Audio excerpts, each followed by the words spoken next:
What's up, everybody? My name's Chance, and today we're going to be doing a little bit of a different video format. We're going to be doing the deck tech or deck breakdowns for three Throne of Eldraine decks that I'll be playing in the upcoming pre-release event, which is coming out on the 24th, which is a Tuesday. However you want to look at it, it's going to be starting up at 8 a.m. Pacific Standard or 11 a.m. Eastern Standard, and that's for the U.S. And yeah, I'm going to be trying to play as many decks, as many combinations as I possibly can. And so for these videos, I'm going to be showcasing hopefully three different decks. That's what I'm going to aim for, but you never know how long a deck tech or deck breakdown may take. We're not going to be actually playing with these decks until the 24th. So be sure, if you're interested in seeing one of them, you come out then and show your support then. Also, special thanks to Wizards for giving us the access to the pre-release event. So far, they've been gracious enough to invite us to, all the pre-release events since War of the Spark, I think. So yeah, it's been really nice of them to do that. But without further ado, let's go ahead and hop into this deck tech or deck breakdown. So the first one we're going to be taking a look at today is going to be Throne of Eldraine Aggro Aggro Mardu Knights. That's a whole mouthful. Now there's literally so many different combinations of cards you can use to make this deck. So many good cards as well. So I'm sure that the variations of this deck are going to be so far. And if you have any suggestions for any of these decks, be sure to leave them down below and try and be specific with which deck you're talking about, since we are going to be showcasing multiple decks here. So the point of my Mardu Knights deck is to utilize this card right here, Ember Cleave. So those of you who don't know what this card does, it is a 6-mana legendary artifact equipment card with flash. So it does mean it can come down at instant speed, which can be very important to note. The spell costs 1 less to cast for each attacking creature you control, if I can say it correctly. So what's that mean? We have 4 creatures attacking, then this spell only costs 2. And again, it can be played at instant speed, so you play it, it immediately equips itself. It says it right there on the next line, so whenever it enters the battlefield, attach it to target creature you control. And then equipped creature gets +1/+1 and has double strike and trample. So we're attacking with 4 creatures. We can play this for 2 mana, which is very cheap. One of our creatures gets +1/+1 double strike and trample added to it for 2 mana, right? Which is absolutely insane. Whenever we're already playing combinations such as Inspiring Veteran, which is going to be boosting up all of our knights. So, and ideally, we're going to be trying to play our Ember Cleave by turn 4. So, like turn 1, play a creature, turn 2, play a creature, or maybe play 2 creatures, just depending on how you drew. And then turn 3, play 1 or 2 creatures again. Turn 4, you should have, that 3 or 4 creature threshold in order to play Ember Cleave at flash speed, and you'll have, however many creatures attacking. And the interesting thing with Ember Cleave being flash is you wait until your opponent selects where the blockers are going to go, right? And then if you can use Ember Cleave and keep your creatures alive and still deal damage, fantastic. If not, then just put it on the creature that's going to get through, right?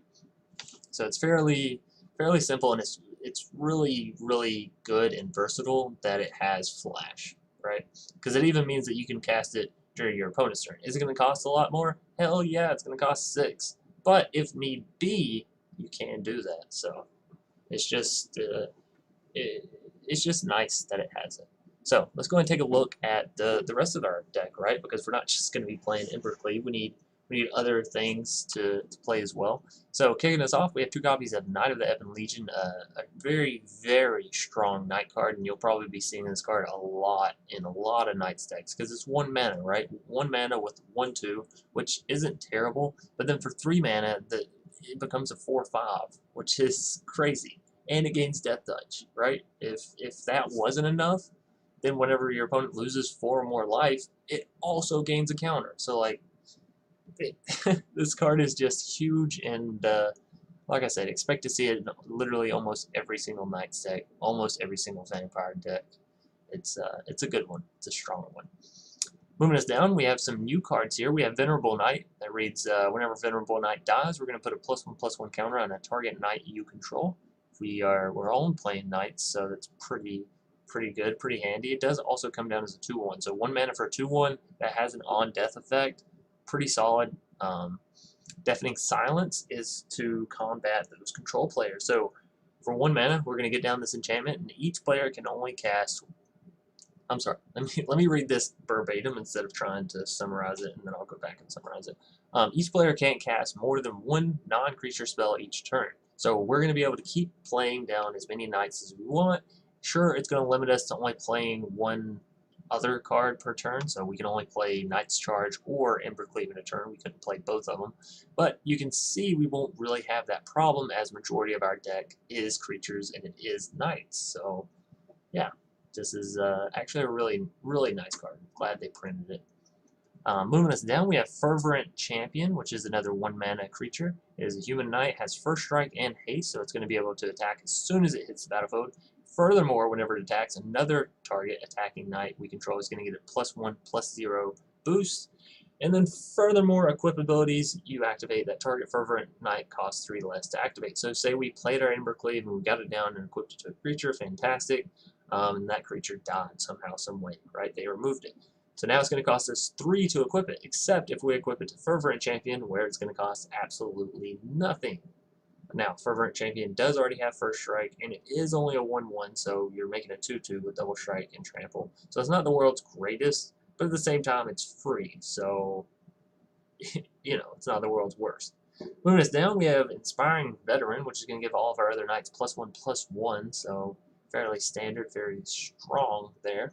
We have a Wintermoor Commander, 2 mana, 2 and X, basically, or 2 and star, whatever you want to consider that, for the toughness.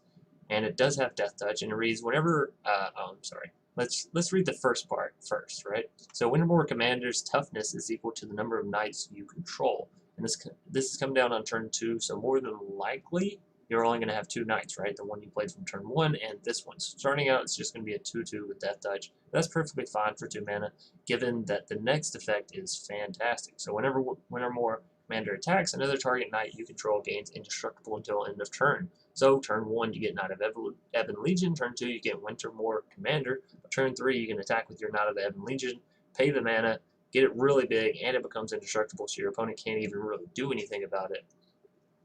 It's just a strong mini combo within this deck. And furthermore, your Wintermoor Commander can make your creature with Embercleave have indestructible, and then your opponent's just facing a lot of unkillable threat, right? Moving us down, we do have 4 copies of Worthy Knight. This reads whenever you cast a night spell, create a 1/1 white human creature token, and this is just going to act as some fodder, right, to swing in, try and kill our opponent. We're playing aggro, we're playing a whole bunch of knights, so hopefully we can get down a whole bunch of little tokens there off of them. Moving us down, we have 4 copies, 3 copies of Black Lance Paragon. Now, this card is really good and maybe even worth playing more copies of than Worthy Knight, but we'll see as the meta rolls on. So, has flash, and whenever it enters the battlefield, target knight gains Death Touch and lifelink until end of turn.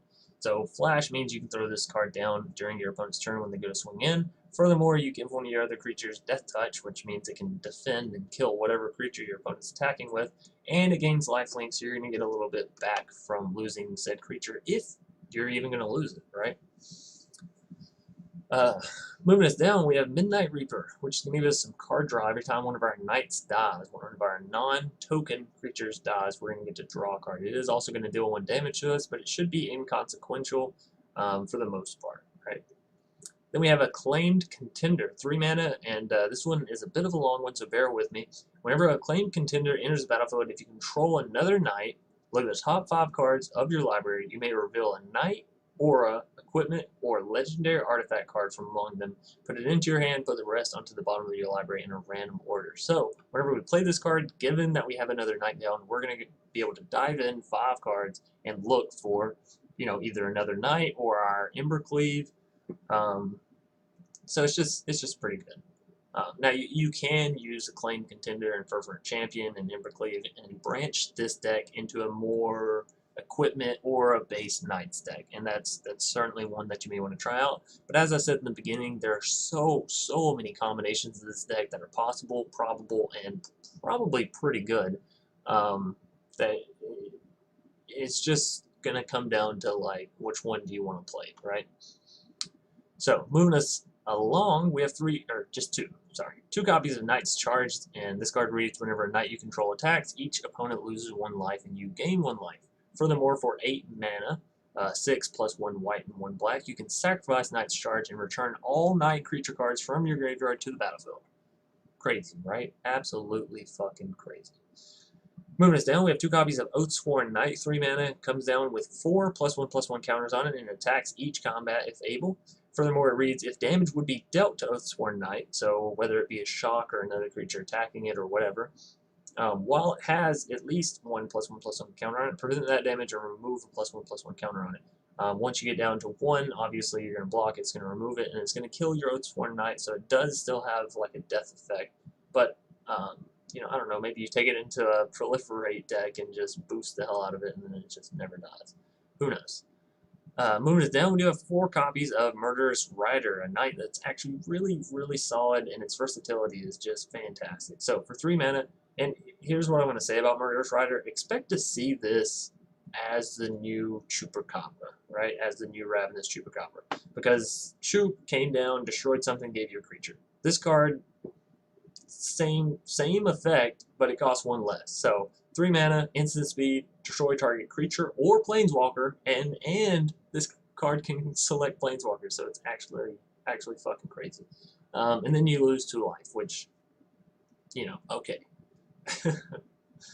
Furthermore, whenever you play this card down, it has lifelink, so that 2 life you paid, you can just immediately regain it. Well, maybe not immediately, but, you know, given time. And then furthermore, whenever it dies, instead of going into your graveyard, it just goes onto the bottom of your library, which can be better or worse depending on your deck, but for the most part, that's pretty solid, right? And then we have Embercleave, which we've already talked about. So yeah, a nice little tightly knit deck, right? It's meant to be low curve, quick, and just very bashful. And I don't mean bashful in the compliment sense. I mean bashful in the 2 separate word sense, like bash space full of bash, right? Full of smash and bash. So that's going to do it for our first deck tech or deck breakdown.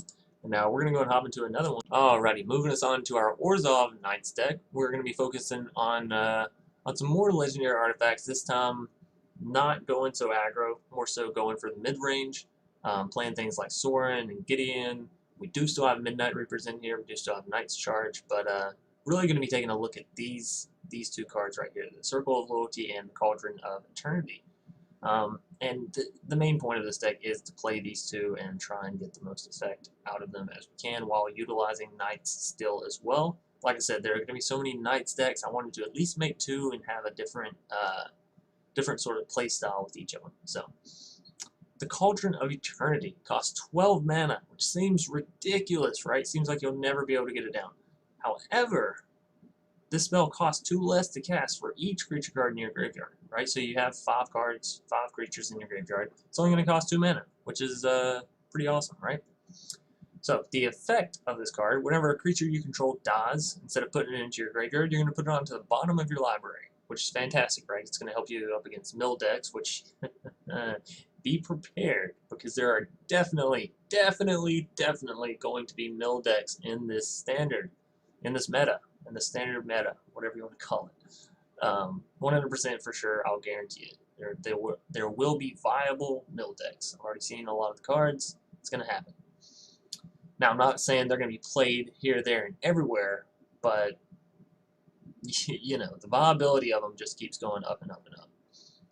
Anyways, you know, the next effect for this card: we can pay 3 mana, tap it, and pay 2 life, and return target creature card from our graveyard to the battlefield. And we can only activate this card, or this effect, whenever we can cast a sorcery speed spell. So, pretty solid. Allows our cards to basically just keep going back into our deck, as well as allowing us to get whatever knights may have ended up in the graveyard before we got it down back onto the battlefield.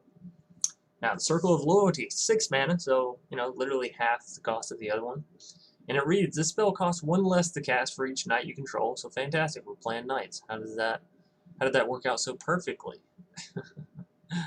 Anyways, The abilities for this card, because there are multiple, creatures you control get +1/+1, which is fantastic whenever you throw this alongside all of your knights.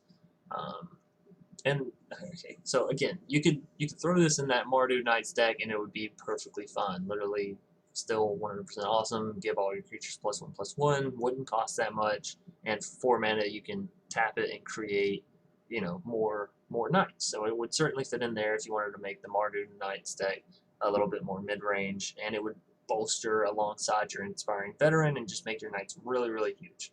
So we'll go ahead and throw that out there as a little side note. However, the reason I chose to make a completely separate deck is this second line right here, or third line, I guess, fourth line, whatever. Whenever you cast a legendary spell, create a 2/2 white knight creature token with vigilance. I really wanted to utilize that, so we went back and threw in things like Sorin, like Oath of Kaya, Gideon Blackblade, all that good fun stuff. So again, these are going to be the two main focuses of this deck, and the rest of it is sort of complements to get us here, or complements of the abilities here. So, kicking us off, we have that oh so infamous card I was talking about in the last deck, Knight of the Ebon Legion, Venerable Knight. Both of these cards are going to be staying the same. The numbers changed a little bit. We do have 3 copies instead of 2 copies of Knight of the Ebon Legion. I believe we have 3 copies of Venerable Knight in the other deck as well. However, we are going to be picking up 4 copies of Corpse Knight in this deck because, well, we're going to be playing a whole bunch of knights, getting knights down with our Circle of Loyalty, bringing knights back with Sorin, bringing knights back with Cauldron. You know, you name it, we're gonna be putting some knights. And then of course there's always Knights Charge, which would just be crazy bonkers, right? So you have 10 knights in your graveyard, 2 of them being Corpse Knight. You just bring everything back. You're gonna deal what, 20 damage right there. That's crazy. 10? Did I say 10 or 5? Either way, y'all understand the combo I'm going for there. We did have Wintermoor Commander in the other deck, but again, it's really, really, really effective. Blacklands Paragon, as I said, I enjoy it. It's going to be staying. One knight that I did cut a lot of is Murderous Rider. I still think it's just as effective. It's just, you know, some cuts had to be made, and if we're going to be playing a lot of it in one deck, maybe we don't play so much of it in the next, just so we can see some more cards. Order of Midnight is a card we've all, you know, we all should have seen by now as far as the Throne of Eldraine cards goes. We can return target creature cards from our graveyard to our hands. Pretty simple, but still good effect. Midnight Reaper, again, giving us card draw. Gideon is mostly in here to proc the Circle of Loyalty, but it certainly doesn't hurt any of our knights, right? Being able to give them Vigilance, Lifelink, or not and/or, sorry, just or, indestructible, and then furthermore, the ability to exile target non-land permanent once he hits 6 loyalty is just fantastic. Oath of Kaya is going to help keep our Gideon and Sorin a little bit protected. Maybe not protected, but it's gonna give us something in return when they become targeted, and it's going to proc the Circle of Loyalty, and it acts as life gain and damage. So all around solid, solid, solid. Knight's Charge we talked about in the last deck. Murderous Rider we talked about in the last deck. Sorin is fantastic and is going to be able to give us our knights back, as well as giving them lifelink, so increasing our sustainability. And honestly, if you wanted to, you could get away with playing Bolas Citadel in this and trying to run away with the game like that. Me personally, you know, I'm going to stick with something a little bit simpler. Then we have Cavalier of Night, which is going to be an awesome card for removing our opponent's creatures. Has lifelink. Also, whenever it does die, it's going to be awesome at bringing back, you know, our Midnight Reaper or Blacklands Paragon, whatever it may be that we may want back. And then we're right back here to the Circle of Loyalty and the Cauldron of Eternity. Now, just because I'm playing the Cauldron of Eternity here in this Orzhov deck does not mean that I'm not going to be playing an Orzhov Aristocrats where we're not focusing on Knights, you know? Knights are not going to be my only focus in this set. It's just, come on, these Knights decks are literally slapping everybody in the face. They're just sticking out everywhere, right? The amount of combinations you can make, the amount of different cards you can put into a Knights deck with different numbers and still have a very viable deck is just crazy. So that's going to do it for this deck or deck breakdown, and now I think I'm actually going to call it at 2 videos. I think 2 videos is going to be solid, and sure, it won't be a super long video, but hey, a little 12 to 15 minute video that's introducing 2 decks to to a lot of people, I think it's going to be fun. And I don't want to overwhelm people, right? And this took, what, about 15 minutes, 16 minutes? So yeah, thanks everybody for watching. I hope you enjoyed. If you did, be sure to leave a like down below. And as I said, I believe in the first deck tech or deck breakdown, if you have any suggestions for these decks, just leave them below. I'm going to read them all. I'm going to be trying to make literally so many decks. I did live stream. I don't know when this video will go up, but I live streamed the other day or tonight or last night, whatever it was. And going to be doing it a lot more up until the event, right? We have 3 days left, basically 3 days into the event, so I want to make as many decks as possible. So yeah, that's going to do it for me. As always, peace.